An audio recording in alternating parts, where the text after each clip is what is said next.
Амандық барлықтарыңызға. Жаңағы әннен кейін негізі уағыз айтқым келмей қалды. Керемет сондай әндердің арасында отыра берсе екен, керемет бір шынымен бір Құдай патшалығында отырғандай болғандай сондай сезім болды. Рахмет сол бізге шетелден келген бауырларымызға осындай әндермен қызмет еткеніне. Енді біз жалғастырамыз. Біздің Құдай патшалықтар кітабынан уағыздап жатырмыз, кімнің есінде болса. Біз жақында сол патшалықтар кітабынан серия бастағамыз. Енді келесі сол фильмнің келесі сериясын көреміз бұл айтқанда. Бүгін негізі 21-26 тараулар бойынша кішкене сөйлесеміз. Мен қысқаша сол болған оқиға туралы айтып берейін әңгімелеп. Өйткені оқып отырсақ ұзақ болып кетеді. Алдыңғы жексенбі күні талант бауырын бөліскен болатын. Саул қызғаныштан сол Дәуітті өлтіргісі келді. Ол бірнеше рет сол өзінің қолындағы сүңгі дейді қазақша, немесе жаңағы найза дейміз ба, соны қадағысы келіп лақтырып бірнеше рет, бірақ ол аман қалды. Содан бастап Саул Дәуітті өлтіруге деген сондай бір мақсат қойды. Сондықтан 21-ші тараудан бастап біз көреміз, Дәуіт өзінің өмірін аман алып қалу үшін ол қашып кетеді. Сөйтіп қашып келе жатқан кезде ол жаңағы бірінші неге жаңағы дін қызметшісіне келіп, одан тамақ алып кетеді. Соның арқасында ол дін қызметшісінің бүкіл орын бұтағын Саул құртып жібереді, Дәуітке көмектескен үшін. Одан жаңағы өзінің жауы жаңағы Голиафтың патшасы филистимліктер сояққа барады. Өйткені ол енді Израиль елінде тұра алмайды, Дәуіт Саул ұстап өлтіруге тырысады. Сондықтан ол филистимлерге қашады. Ол жақта аман қалу үшін ол, егер оқысаңыздар қызық, сілекейін ағызып, сақалына, жаңағы жынды сияқты сөйтіп жүреді. Себебі олар оны таниды, өйткені Голиафты өлтірген, атағы шыққан Дәуіт. Және ол жауларының үйіне барады бұл айтқанда. Сол кезде бір адамдар Дәуітті ұстап алып, патшаға алып келеді. Мынау біздің Голиафты өлтірген Дәуіт емес па? Саул 1000-ды, Дәуіт 10.000-ді өлтірді деген. Осы емес па деген кезде ол жаңағы тілін шығарып, сілекейін ағызып, жынды сияқты. Сосын жаңағы аңқұс патша айтады, мынау есуас қой, бізде не ондай есуастар аз беді, алып кетіңдер бұны дейді. Сосын ол шыққаннан кейін ол біледі, ол жақта да аман бола алмайды, сөйтіп басқа жаққа қашып кетеді. Сөйтіп ол өзінің жанын сақтау үшін қашып жүреді. Ал Саул оны сол естіген жерінде қай жақта жүр деген барлығын естіп, ол соның артынан аңдып өлтіруге тырысады. Сөйтіп жүрген кезде Дәуіт өзіне группировка жинайды. Дәуіт жалғыз емес екен. Дәуіт сияқты жаңағы кредитке кірген, одан кейін оңай ақша дегендер бар ғой, сондайдан алған, қарыз болып қалғандар көп екен. Олардың барлығы сол Дәуіттің қасына келеді. Өйткені олар енді елде барлығы ұстағысы келіп жүр, жаңағы нелер, банктер звондайды, басқалар звондайды, былай айтқанда, қоймайды. Сол үшін олар қашып келіп Дәуітке қосылады. Сөйтіп олар шамамен 400 адамдай. Дәуітте былай айтқанда өзінің бір бандысын құрады. Сөйтіп ол таулы жерлерде сөйтіп тығылып жүреді. Сөйтіп сол жерлерде жүріп, ол керісінше өзінің жаулары, филистимлік сияқты, басқа сияқтыларға шабуылдар жасап, өздерін былай айтқан күн көріп жүреді. Сөйтіп жүрген кезде ол бірнеше рет Паул оны ұстап алуға тырысады. Біз енді осы жағдайда екі жағдайды көреміз. Осы 21 мен 26 тарауда екі рет Саул Дәуітті ұстауға нақты оның тұрып жатқан жеріне барады. Біріншісі ол 24 тарауда. Саул естиді, Дәуіт сол бір жерде тығылып жатыр дегенді, сондықтан бүкіл әскерін жинап сол жерге барады, іздеп. Бірақ таба алмайды. Сол уақытта жаңағы таудың етегінде олар сол әскермен тоқтаған кезде Саул енді былай айтқанда дәретке шығуға мұқтаж болады, сөйтіп үңгірге кіреді. Үңгірдің ішінде өзінің сол мұқтаждығын орындау үшін былай айтқанда. Сөйтіп отырған кезде сол үңгірдің түбінде Дәуіт өзінің адамдармен тығылып отыр екен. Енді соған қарағанда қараңғы болу керек, көрінбейді. Сөйтіп Саул отырған кезде қасындағы оның көмекшілері айтады, міне Құдай бізге саған беріп отыр Саулды. Қазір өлтірсең, нағыз Құдай саған ұстап беріп отыр осы уақытта. Бірақ Дәуіт айтады, жоқ. Бұл Құдайдың майланған, тағайындаған патшасы. Мен оған қол көтере алмаймын. Және ешкімде ондай Құдайдың тағайындаған, майланған патшасына қол көтеруге құқығы жоқ. Ондай адам жазасыз қалмасын дейді. Сөйтетті ол барып жаймен шапанның бір бұрышын кесіп алады. Сөйтіп Саул өзінің жұмысын бітіріп шығып кеткен кезде Дәуіт артынан шығады, сөйтіп айқайлайды. Саул, Саул деп. Сөйтіп Саул Дәуіт естіп қараған кезде ол айтады, міне Құдай маған, сен мен не үшін қудалап жүрсің? Егер мен сенің жауың болсам, міне мен Құдай маған сені алып келді. Бірақ шапаныңды қара, мен кесіп алдым. Негізі өлтіруге менде мүмкіндік болды. Бірақ мен өлтірген жоқпын, себебі мен сенің жауың емеспін. Құдайдың қойған сол майлаған патшасына мен қол көтермедім. Содан кейін Саул жаңағы жерде өкінеді, айтады, Дәуіт, мен түсіндім, сен мен жауым емессің, енді мен саған тиіспеймін дейді. Бірақ кетіп қалады. Бірақ қайтадан содан кейін, біз білеміз, Саул қайтадан Дәуітті өлтіргісі келеді. Сөйтіп 24-ші тарауда екінші рет сондай жағдай болады. Саул қайтадан естиді Дәуіт басқа бір жерде жүргеніне. Сөйтіп ол 3000 мықты әскерлерін жинап сол жерге барады. Түн батқан кезде Саул сол ұйықтап жатқан кезде өзінің әскерімен қасында жаңағы атын ұмытып қалдым. Қолбасшысы бар. Ең мықты, Израильдегі ең мықты жауынгер деп аталатын, Абиахмет сондай. Ол Саулдың қасында. Сөйтіп ұйықтап жатқан кезде Дәуіт қасына бір өзінің Абинезер деген, өзінің сол көмекшісін алып, екеуі түнде сол 3000 адамның ортасынан айтқанда, барып, Саулдың қасына барып, сөйтсе Саул ұйықтап жатыр. Қасындағы көмекшісі ұйықтап жатыр. Саулдың жаңағы найзасы қасында қадалып тұр екен. Сол кезде Дәуітке көмекшісі айтады, Дәуіт, міне Құдай саған беріп отыр, жауыңды алдыңа келіп отыр. Мен жаңағы найзамен бір ұрайын болды дейді, мен 2 рет қайталаудың қажеті жоқ. Бір ұрып, мен оны жерге қағып тастай алам, өлтіре алам. Маған рұқсат бер дейді. Бірақ Дәуіт не дейді? Жоқ, бұл Құдайдың майланған, тағайындаған патшасы. Сондықтан мен оған қол көтермеймін. Керісінше біз не істейміз? Найзасымен жаңағы су ішетін табағын алып кетейік. Сөйтіп алып кетіп, алыс жерге барғаннан кейін айқайлайды. Ой, жаңағы Авесамет? Авенир, Авенир жаңағы қолбасшысы. Авенир деп. Сөйтсе ол айтады, бұл кім патшаны мазалап жатқан? Сөйтсе, сен сол Израильдің ішіндегі ең күшті деген адам емессің ба? Саған сол Құдайдың тағайындалған, майланған патшасын қорғауға тапсырылған жоқ па? Не қорғамайсың дейді. Сен қарашы дейді, оның найзасы қайда, және оның жаңағы су ішетін ыдысы қайда. Сосын айтады, сенің жауларың бұл айтқанда қасына барып, өлтіруге мүмкіндігі болды. Бірақ өлтірген жоқ, сол үшін сен жауаптысың сол нәрсеге деп. Бұл айтқанда өлуге жауаптысың. Сөйтіп, кейін оған тапсырады. Сол кезде Паул қайтадан жылап айтады, балам Дәуіт, сен ба бұл?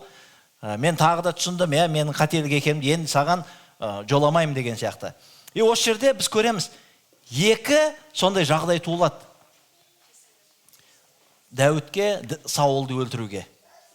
Міне, жаңағы үңгірдің ішінде өлтірсе де болатын еді, немесе жаңағы түнде бар өлтірсе де болатын еді, Дәуіт өз жауынан айырылатын еді. Бірақ Дәуітте бір нақты түсінік болды. Құдайдың майланған, тағайындаған адамына қол көтеруге болмайды. Өйткені ол өте маңызды, ерекше жағдай. Және мен бүгін енді Дәуіт пен Саул туралы сөйлескім келмейді. Мен көбірек майланғанға байланысты, сол тақырып туралы көтергім келеді. Майлану деп айтады, бірақ біздің киелі кітапта тағайындау деп, таңдалу немесе тағайындау деп аударылған, бірақ орысшада басқа тілдерде ол майлау.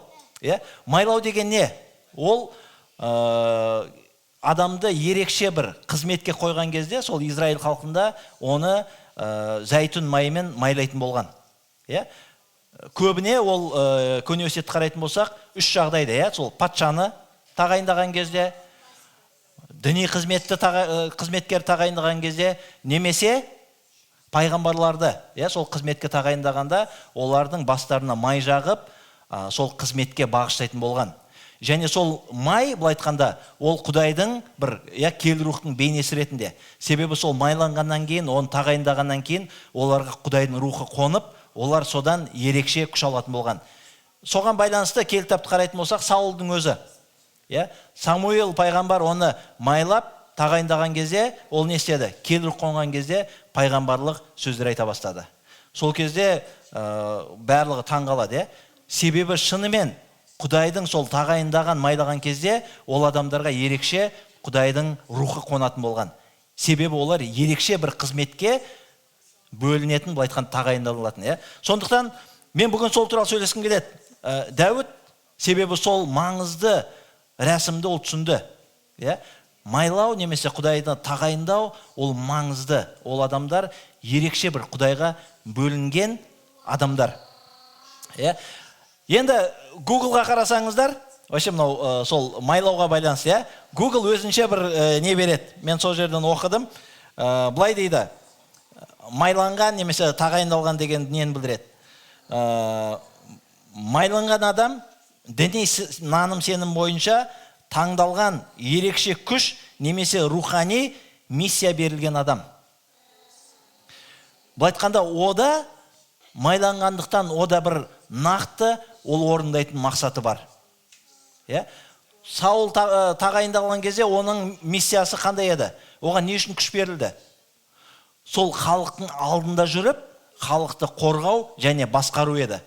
Бірақ біз білеміз бірінші уағыздан, 16-шы тарау, 17-ші тарауда, сол міндетін ол орындай алмады. Себебі Голиаф шыққан кезде негізі Саул сол өз елін қорғау үшін ол Голиафқа қарсы күреске шығу керек еді, бірақ ол қорқып тығылып отырады. Оның орнына Дәуіт шығады. Себебі Құдай сол кезде Саулдан бет бұрып Дәуітті тағайындаған болатын. Сондықтан Дәуіт шығып сол Голиафты жеңеді. Енді бұл айтқанда сол әрбір тағайындалған адамның өзінің бір міндеті, сол мақсаты болады. Сондықтан бұл өте маңызды нәрсе. Майлану немесе тағайындалу деп айтайықшы біз, таңдау деп айтайық. Осы өте маңызды нәрсе. Сондықтан біз түсінуіміз керек, тағайындалу немесе майлану деген ол адамды ерекше қызметке таңдау, ол пайғамбар, патша немесе жаңағы діни қызметкер болуы мүмкін. Енді біз осыған қарайтын болсақ, мынау майлау деген нәрсеге, университетте біз көреміз, әртүрлі адамдар тағайындады, бірақ ол нәрсенің барлығы уақытша болды кейбір нәрселер. Бірақ Иса Мәсіхке келетін болсақ, негізі Мәсіх деген сөздің мағынасы, егер зерттеген болсаңыздар, ол майланған деген білдіреді. Шынымен ол мессия немесе Мәсіх деген сөз, ол майланған, тағайындалған. Себебі Құдай Исаны нақты бір нәрсеге тағайындап қойған. Оны біз киелі кітаптан оқитын болсақ, оны патша ретінде майлаған, ол пайғамбар ретінде майланған, және бас діни қызметкер ретінде тағайындалған, майланған адам болды. Сондықтан біз киелі кітаптан сол нәрсені көре аламыз. Иса сол бүкіл пайғамбар ретінде де, бас діни қызметкер ретінде, және патшалардың патшасы ретінде де майланып тағайындалған. Сондықтан оның есімі Мәсіх. Бұл айтқанда майланған. Бізге уәде етілген сол патша, бұл айтқанда. Сол үшін өте маңызды осы нәрсені біз түсінуіміз керек. Және соны біз қай жерден көреміз?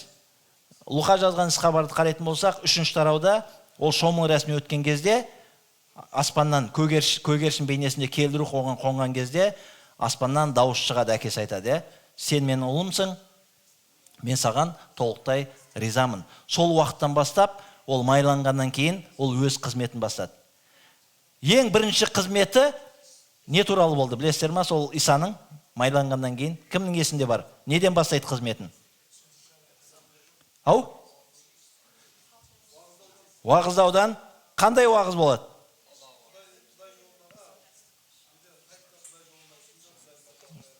Жақсы. Негізі әр хабарда айтшы, бірақ Луқа жазған хабарда ол жаңағы өзінің еліне барып, сол жерде ғибадатханада оған киелі кітап оқуға ұсынады. Сол кезде ең бірінші оқыған кітабы ол Ишая пайғамбардың кітабынан. Сол жерде қандай сөздер айтылады? Оған Ишая пайғамбардың жазбасы берілді. Иса сол шиыршық кітапты алып, мына жерін тауып оқып берді. Маған жаратқан ие өзінің рухын қондырды. Ол мені жарларға із хабар жеткізуге тағайындады. Сондай-ақ тұтқындарға босатылып, соқырларға көре алатындарын жар салуға жіберді. Жаратқан ие мені езілгендерді қанаудан азат етуге және өзінің кешірім беретін мейірімділік жылын жариялауға да жұмсады. Көрдіңіздер ма? Ең бірінші қызметінде ол өзінің неге тағайындалғанын айтады. Өйткені Құдай сол нәрсеге мен майлады. Бұл айтқанда Құдайдың ізгі хабарын адамға жеткізу. Сондықтан Құдай Исаны сол майлаған, сол осы жерге келген мақсаты сол жарлыларды жарылқау, тұтқында жүргендерді босату және сол Құдайдың сол уақытын жариялау, бұл айтқанда, сол уақытты. Сол үшін өте маңызды нәрсе. Егер ары қарай қарайтын болсақ, қызық, бүгін қандай күн? Кім несінде бар? 50-ші күн мейрамы. 50-ші күн мейрамы бүгін. Ден 50-ші дейді. 50-ші күн мейрамы, ол елшілердің істері 2-ші тарауды біз көре аламыз. 50-ші күн мейрамында қандай жағдай болды? Иеміз уәде берген киелі рух қауымға қонды, бұл айтқанда шәкірттердің үстіне. Сол кезде олар әртүрлі тілдерде пайғамбарлық сөздер айта бастады. Шынымен сол киелі рухпен майлау, тағайындалу уақыты болды. Және сол жерде ең бірінші Петрдің уағызы неден басталды? Адамдардың барлығы олар айтады, мыналар что-то ішіп алған сияқты, барлығы. Сол кезде Петр өз сөзін бастаған кезде ол айтады, жоқ, біз мас емеспіз. Түскі уақыт емеспіз, біз бәрін білеміз. Бірақ Жойыл пайғамбардың егер кітабынан оқитын болсаңыздар, осы жайлы айтылған. Уақыт келген кезде Құдай өз рухын сол өзінің ұл қыздарына төгетін болады. Және сол үлкендер пайғамбарлық сөз, жастар аян көретін болады. Және құлдарға дейін оның киелі рухы түскен кезде олар пайғамбарлық сөз айтатын болады. Көрдіңіздер ма? 50-ші күн, сол бүгін сол мейрам негізі, киелі рухтың түскен күні. Құдай сол киелі рух қонған адамдардың барлығын майлаған, тағайындаған нақты бір нәрсеге. Сондықтан мен осы туралы көбірек айтқым келеді.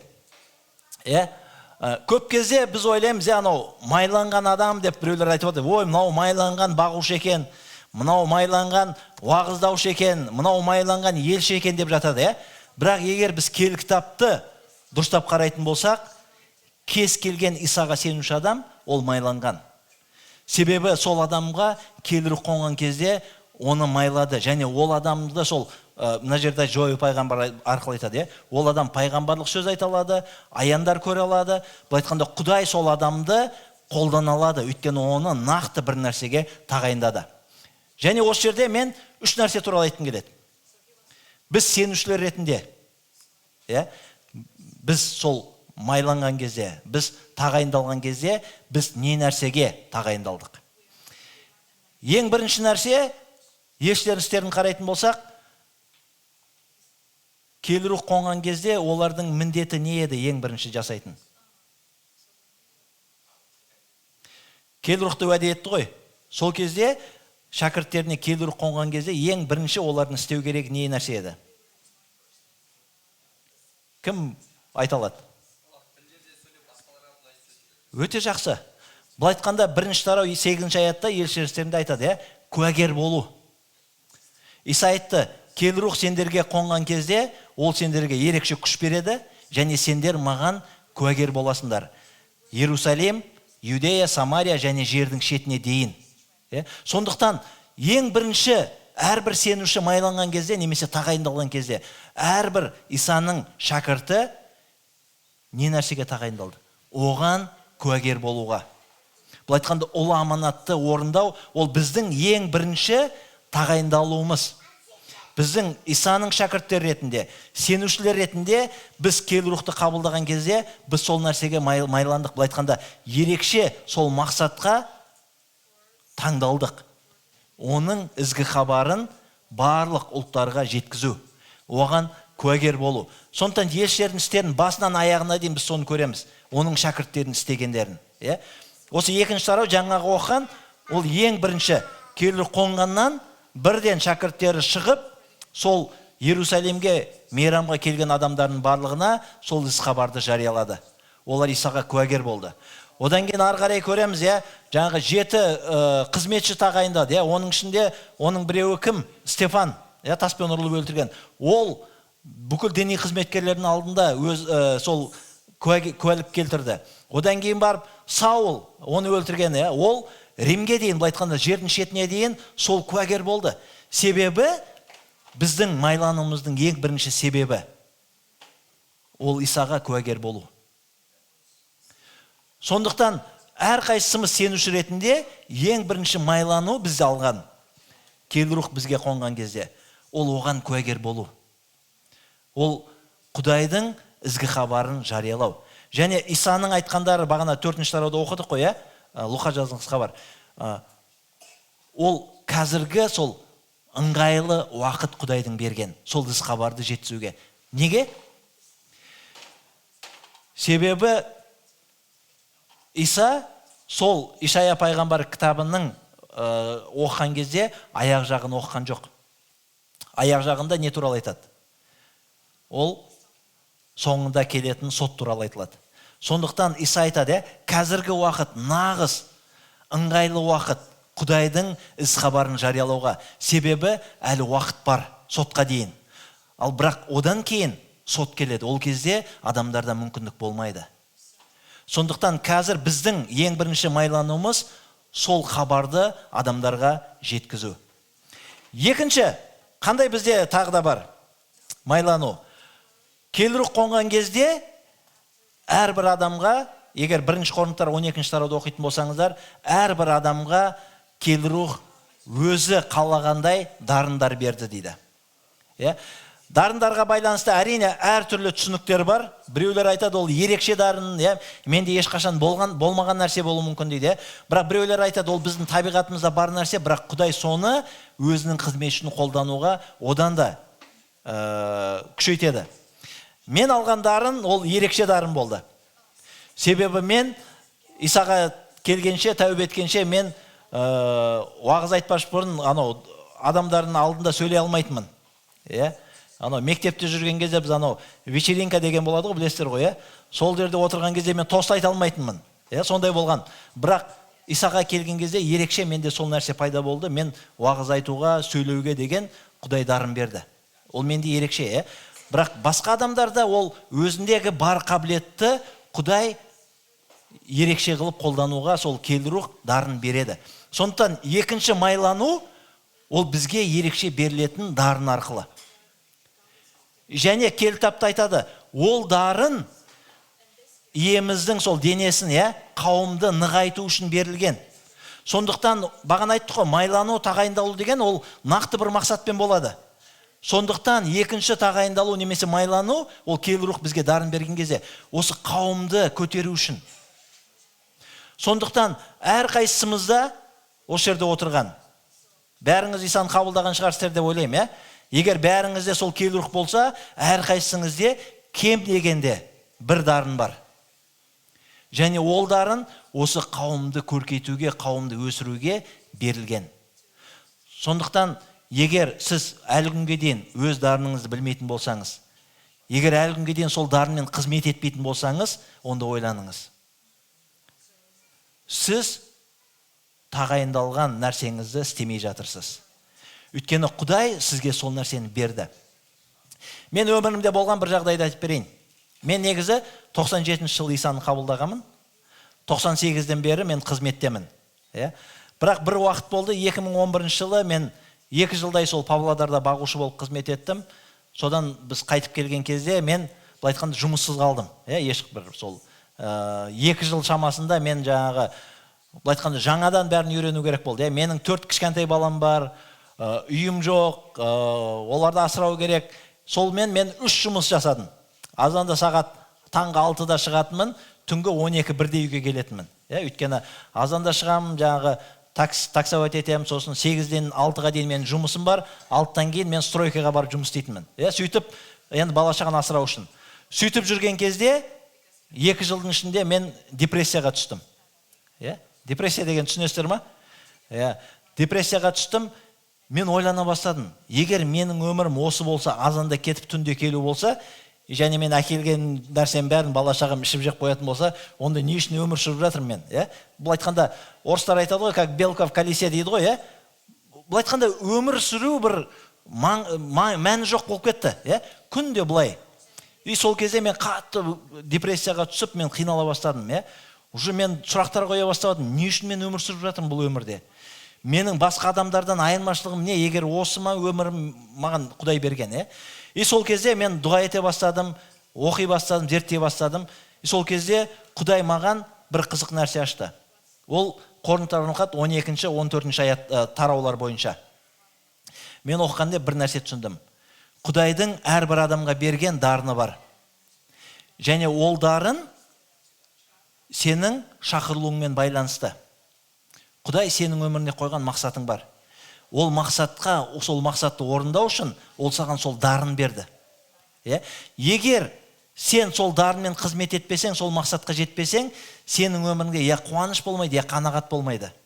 Өйткені сен сол тағайындалған мақсат бойынша өмір сүріп жатқан жоқсың. Сол нәрсені мен түсінген кезде, мен қандай нәрсе істедім? Мен бір қадам жасадым. Мен бір жұмысымды қалдырдым, қалған 2 жұмысты қойдым. Мен айтқанда ресми жұмысым болды. Мен жаңағы водитель ретінде бір мекеме жұмыс істегем, азан 8-ден кешкі 6-ға дейін. Сол кезде мен шешім қабылдадым. Егер осымен байланысты болса менің өмірім, онда мен өз дарыныммен қызмет етуім керек. Менің дарыным ол уағыздау, сабақ беру, басқа нәрсе. Сол кезде мен қайтадан сол үй қауымда көтере бастадым, қауымда қызмет ете бастадым. Ең қызығы 2 ай уақыт өткеннен кейін мен депрессиям кетті қайтадан. Маған бір қуаныш келе бастады. Мен бір өзім өмірімнен бір мән мағына түсіне бастадым. Сол нәрсе келе бастады. Ең қызығы, мен 3 жұмыста жұмыс істегендей, бір жұмыста жұмыс істеген кезде дәл солай ақша жетіп отырды. Мен білмеймін қалай жетіп отырғанын, бірақ дәл солай менің өміріме жететіндей нәрсе келіп отырды. Құдай қалған нәрсені реттеді. Сондықтан өте маңызды нәрсе, Құдай бізді нақты бір нәрсеге майлады. Бізге дарын берді. Және сол дарынмен бізге осы қауымда қызмет етуге, қауымды көтеруге бізге мүмкіндік беріп отыр. Бірақ егер біреуіміз сол өз дарынымызбен қызмет етпесек, Кітап не дейді? Онда ол қауым ауру сияқты, бір мүшесі жұмыс істемейтін. Сондықтан әрқайсымыздың орнымыз ол бөлек, ерекше. Басқа адам сол орынды баса алмайды. Сол үшін біз түсінуіміз керек. Егер мені Құдай осы қауымға алып келген болса, маған ерекше бір дарын берген болса, менсіз бір нәрсе бұл жерде болмай жатыр. Сол нәрсені түсінуіміз керек. Егер сол нәрсені түсінсек, біз сол орнымызды тауымыз керек. Сол кезде қауым ол тірі және дені сау бола алады. Ол өте маңызды нәрсе. Және үшінші бар. Үшінші мен ойлаймын, ол майлау бол, ол ерекше. Бірінші, екінші ол барлығымызда бар. Себебі біз Исаны қабылдаған кезде біз келі рухты қабылдадық. Ол бізге айтпай-ақ, бізде сол Исаға куәгер болу, ол бізге жүктелген ұлы аманат. Екінші, жаңа айтып отырық, біз келі рух қабылдаған кезде әрқайсымызға біз қалаймыз ба, қаламаймыз ба, ерекше дарын берілді. Біз сол дарын бойынша қызмет етуіміз керек.